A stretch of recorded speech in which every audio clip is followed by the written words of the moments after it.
this that you're seeing and then this that you're seeing are not the same thing.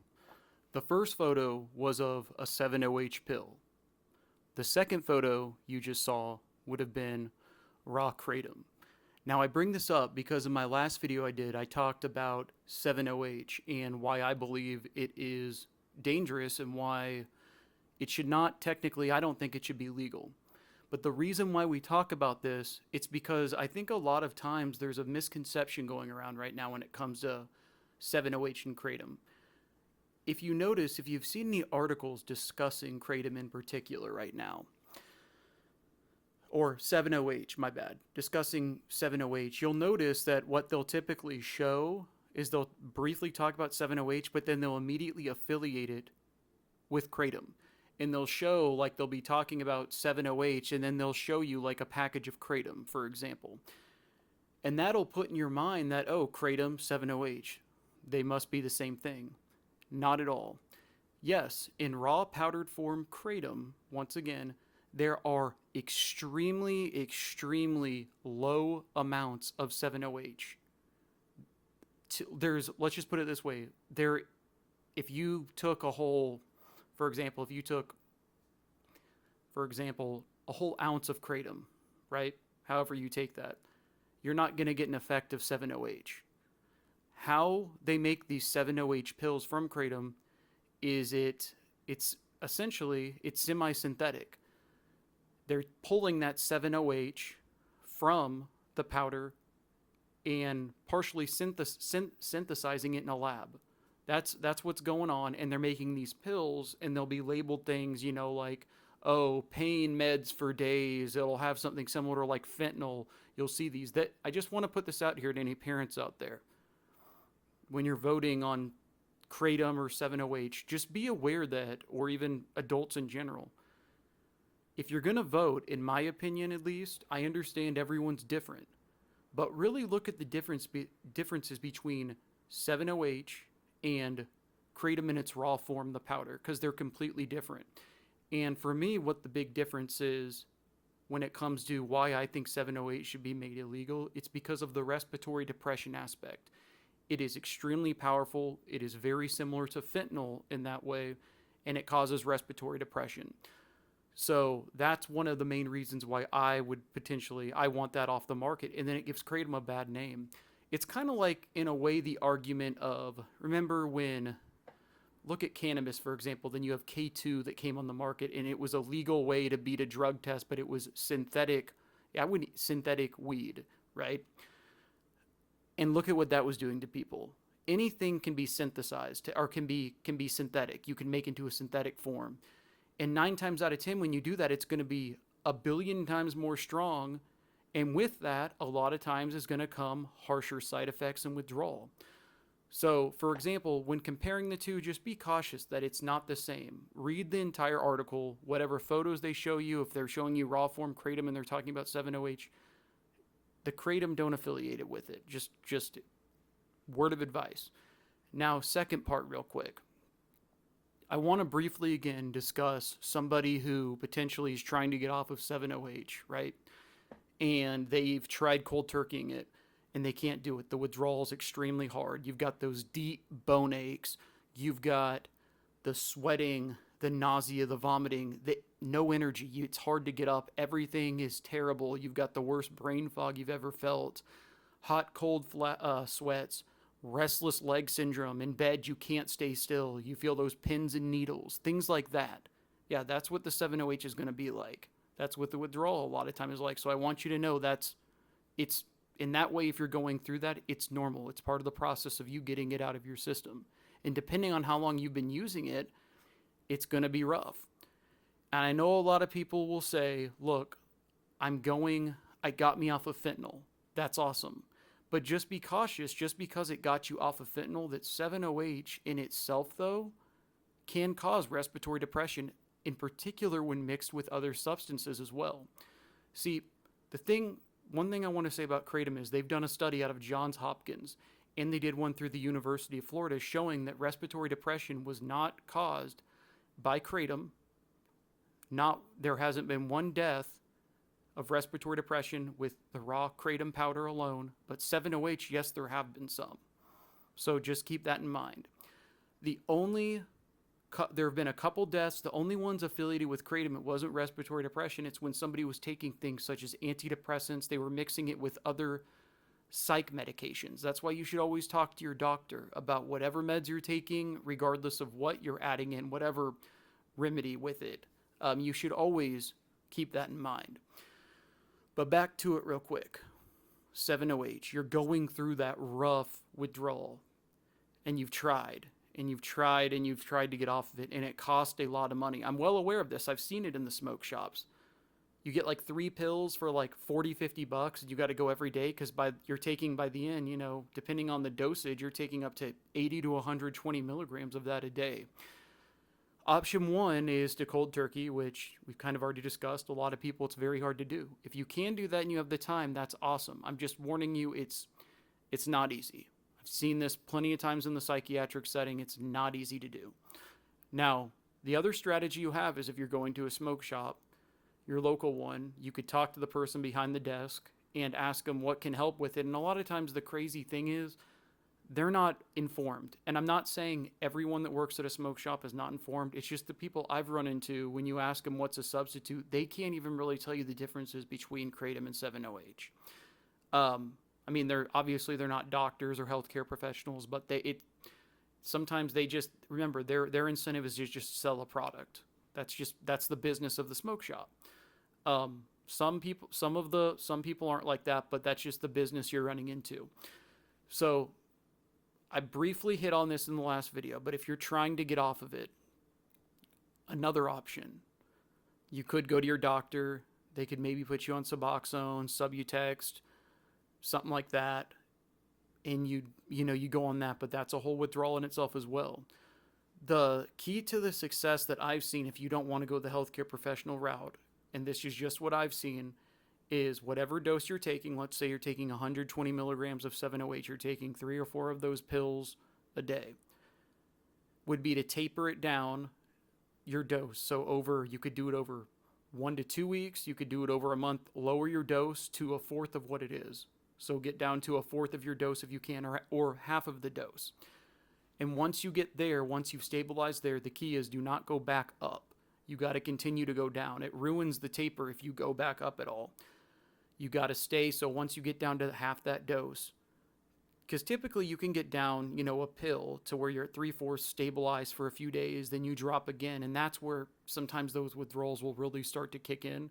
Because a lot of times by this point, a lot of it's not the physical withdrawal if you're tapering that way. It's the psychological. It's that routine you're in. A lot of times people getting off of things like this, before you hit those physical withdrawals, if you're tapering, it's breaking that routine you're in. So if you're used to taking one in the morning, then another one right after you eat lunch, or a specific time during the day where you go out to your car and go take one, it's breaking that routine. Holding off, so it's that psychological breaking of routine. So if you can get down to like half the dose that you were taking, over the next week, let's say, so you've dropped it to 3/4 over 1 week, then you went down again another little bit to where you're about half of the dose you're at. Okay, you're at like half of it for the 7-OH. Then at this point, you could add with it like a kratom extract to drop the remaining dose of your 7-OH to a fourth and then to nothing. So you add like so you essentially add with it the 7-OH, you add like 1 kratom shot or an extract with it. Once again, I'm not a doctor, this is a recommendation. You add that in. Then once you get down to no 7-OH while you add that extract, once you're off the 7-OH with it, then you add the regular powdered kratom. Then in whatever dose of that extract you're taking one of the extracts. Once you transition over to kratom, taper that next. Taper that down to half of whatever it was, and then down to where then you're just strictly on the kratom powder. And then from there, if you continue the kratom powder or you want to get off of it, you taper off of that. So it's essentially going from the strongest substance, which is to the 7-OH, tapering down to the next one, which will be a kratom extract, which doesn't have near the amount of 7-OH as the 708 shot, but it's more of a kratom. It's a stronger kratom strain you're taking, essentially. Not 708, but it gives you more of that kratom effect. And then from there, you go down from the extract to the regular powdered kratom, which is, it's not near as strong. It's not near as strong, but it helps you transition to that next dose and you can taper down from there. And why I say this once again is it makes it it can be the most comfortable, and you're not going to be high off of this. It's to help you transition and help you continue to be able to potentially work and get through it in a way to where, you know, you have a desirable outcome to where, yes, you're still going to feel some withdrawal. You're still going to feel that. You're not ever going to be able to completely avoid it, but it's going to be more manageable. And in particular, you're going to be able to get more sleep at night when you do this. Because if you just cut the 7-OH all at once, and, you know, you're taping, if you're not even just tapering, if you just cut it off, you won't really be getting any sleep. But if you taper it and then add a kratom shot in, even if it's at night or midway through the day or whatnot, or the kratom extract, which is the kratom shot, it's going to help you so much. It's going to help you transition from there to then once you're off of the 7-OH and you're doing the kratom extract, once you go from there, you taper off that again, off the extract, and then you just go to the regular raw form kratom. And I know I can't give you doses or whatnot for it. I'm not a healthcare professional, but that's a recommendation you can do if you can't see a doctor and you don't really have any other resources for it. So as stated even in the other video, 7-OH is the strongest. You taper down to about half the dose, then you add in like a kratom extract, which can be a kratom shot. They've got extract as well, to where you're taking a little bit of that with the remaining 7-OH. You continue to drop the 7-OH, and then once you're pretty much off that, you've got your kratom extract you're taking, you can add in the powder. Once you have the powder added in, you can drop off that kratom extract and then just be on the powder. So to summarize, you're essentially tapering off of each substance that you start. So you're on the 7-OH taper, then from there, halfway through. So it's halfway through one, then you jump to the other and you start tapering the next. So I know once again, there's been a lot of heat, obviously, for kratom, 7-OH. And I know there's a lot of people that aren't going to like this video. It is what it is, though. There isn't enough true education out there on this. In the studies they do have, a lot of times they're not pushing them out to the public. Now, once again, you do have things like Suboxone, Subutex, potentially methadone, although methadone's starting to fade. It's expensive, and going to the methadone clinic every day just takes a toll on people, you know. Another alternative I've noticed that people have had more success with is Sublocade. It's a monthly shot you get to where you don't have to go to you don't have to take a pill every day. You do a shot once a month. But then again, with that, there's not a lot of research on that as well right now. But that is an option. But I like to put out alternative options for people, because if whatever you're going through, there's a stigma with it, obviously. And, you know, having to go to a doctor even. I know there can be that stigma of going to the doctor, and even from there, you feel like you're being judged. But anything you do, regardless, you should not be afraid to tell a doctor about, or tell a friend about, or a family member. Because at the end of the day, while you're doing this, if you're really wanting to be successful, it's not to switch from one drug to a next because one's more expensive or whatnot. It's because you're